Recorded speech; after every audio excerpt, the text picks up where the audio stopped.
You ask Tiger to solve. This deals with linear equations with one unknown. The final result is a equals 1 over 2. Let's solve it step by step. Group all a terms on the left side of the equation. Subtract 6a from both sides. Group like terms. Simplify the arithmetic. Group like terms.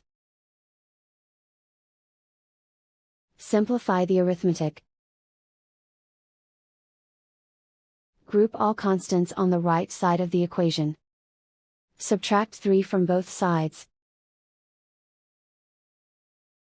Simplify the arithmetic.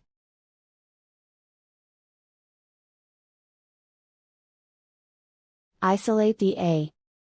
Divide both sides by -4. Cancel out the negatives. Simplify the fraction. Cancel out the negatives. Find the greatest common factor of the numerator and denominator. Factor out and cancel the greatest common factor. And so the final result is a equals 1 over 2.